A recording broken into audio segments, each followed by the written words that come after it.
বাংলাদেশের নির্বাচন নিয়ে দিল্লির কথাই শুনল ওয়াশিংটন। আগামী ৭ জানুয়ারি বাংলাদেশের জাতীয় নির্বাচন অনুষ্ঠিত হবে। ইতিমধ্যে নির্বাচনের তফসিল ঘোষণা করা হয়েছে। নির্বাচনের আগে মার্কিন যুক্তরাষ্ট্র বাংলাদেশের নির্বাচন নিয়ে বেশ তৎপর ছিল। তারা অবাধ, সুষ্ঠু ও নিরপেক্ষ নির্বাচন নিশ্চিত করার লক্ষ্যে রাজনৈতিক দলগুলোর মধ্যে শর্তহীন সংলাপের কথা বলেছিলেন। এই নিয়ে ডোনাল্ড লু ৩টি রাজনৈতিক দলকে চিঠি দিয়েছিল। ফলে অনেকেই মনে করেছিল মার্কিন যুক্তরাষ্ট্রের অবস্থানে কোনো পরিবর্তন হয়নি, বরং বাংলাদেশের আগামী নির্বাচন নিয়ে তাদের চাপ অব্যাহত রাখবে। বিশেষ করে বিএনপি যেন নির্বাচনে অংশগ্রহণ করে সেজন্য তারা সরকারকে চাপ দেবে। মার্কিন যুক্তরাষ্ট্র বাংলাদেশের নির্বাচন নিয়ে তাদের যে অবস্থান, সেই অবস্থানে অটল রয়েছে। কিন্তু তফসিল ঘোষণার পর দেখা গেল যে মার্কিন যুক্তরাষ্ট্র আসলে বাংলাদেশের নির্বাচনের ব্যাপারে আগ বাড়িয়ে কোনো কথাবার্তা বলছে না, বরং তারা পুরো পরিস্থিতি পর্যবেক্ষণের কৌশল গ্রহণ করেছে। আর এই নিয়ে রাজনৈতিক অঙ্গনে নানা রকম আলাপ আলোচনা শুরু হয়েছে।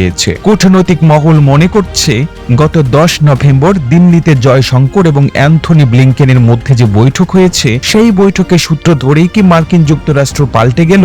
মার্কিন যুক্তরাষ্ট্র কি এখন বাংলাদেশ ইস্যুতে দিল্লির পদাঙ্ক অনুসরণ করবে? দিল্লি যা বলবে সেটাই কি মেনে নেবে? গত ২ বছর ধরে বাংলাদেশ প্রশ্নে মার্কিন যুক্তরাষ্ট্র এবং ভারতের অবস্থান ছিল দুই মেরুতে। ভারত যেখানে বাংলাদেশে গণতন্ত্রের ধারাবাহিকতা, সংবিধান সমুন্নত রাখা এবং বর্তমান সরকারের প্রতি অকুণ্ঠ এবং নিঃশর্ত সমর্থন জানিয়েছিল, মার্কিন যুক্তরাষ্ট্রের অবস্থা ছিল তার ঠিক উল্টো। যুক্তরাষ্ট্র মনে করেছিল যে বর্তমান সরকার ঠিকমতো চলছে না, তারা অবাধ, সুষ্ঠু ও নিরপেক্ষ নির্বাচন করবে না। মানবাধিকার বিষয়ে তাদের অনেক বক্তব্য ছিল।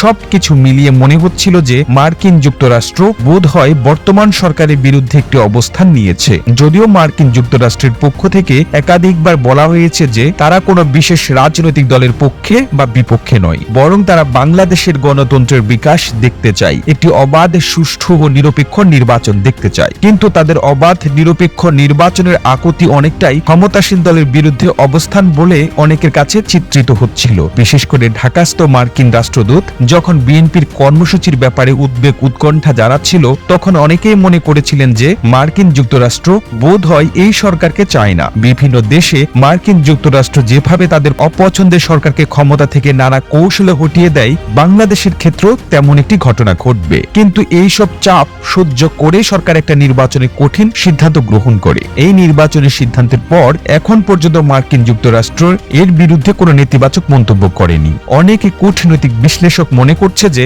মার্কিন যুক্তরাষ্ট্র আসলে বাংলাদেশের পরিস্থিতি পর্যবেক্ষণ করতে চায়। তারা রাজনীতির গতি প্রবাহ কোন দিকে যায় সেটি দেখতে চায়, নির্বাচন কিভাবে হবে সেটি দেখতে চায়। যা করার তারা নির্বাচনের পরবর্তীতে করবে। আর অন্য একটি কূটনৈতিক মহল মনে করছে যে মার্কিন যুক্তরাষ্ট্র আসলে কথাগুলো বলেছিল শুধুমাত্র তাদের অবস্থান স্পষ্ট করার জন্য। কিন্তু মার্কিন যুক্তরাষ্ট্র আসলে এই অঞ্চলে ভারতের বাইরে গিয়ে কোনো সিদ্ধান্ত নেবে না এবং এমন কোনো পদক্ষেপ নেবে না যাতে ওয়াশিংটনের সঙ্গে দিল্লির সম্পর্কের অবনতি ঘটে। আর এই কারণেই মার্কিন যুক্তরাষ্ট্র অনেকটা নীরবতা পালন করছে বলে ধারণা করা হচ্ছে। তবে কেউ কেউ মনে করেন সময় এখনো ফুরিয়ে যায়নি। মার্কিন যুক্তরাষ্ট্র তার অবস্থান পাল্টেছে কিনা বা এই নির্বাচনের ব্যাপারে তাদের অবস্থান কি, এই ব্যাপারে যুক্তরাষ্ট্রের মনোভাব জানতে আমাদের আরো অপেক্ষা করতে হবে। এই প্রতিবেদন তৈরিতে তথ্য ও উপাত্তের সাহায্য নেওয়া হয়েছে জাতীয় গণমাধ্যম বাংলা ইনসাইডার থেকে। আর আপনারা এতক্ষণ সঙ্গে ছিলেন বিশ্ব বাংলার। এভাবেই সঙ্গে থাকুন, আমরা তো ফিরছি নতুন নতুন প্রতিবেদন নিয়ে। একই সাথে আপনি যদি বিশ্ব বাংলার ভিডিওটি দেখেও শেয়ার না দিয়ে থাকেন, এখনই শেয়ার করুন এবং আপনার টাইমলাইনে ভিডিওটি রেখে দিন। ধন্যবাদ।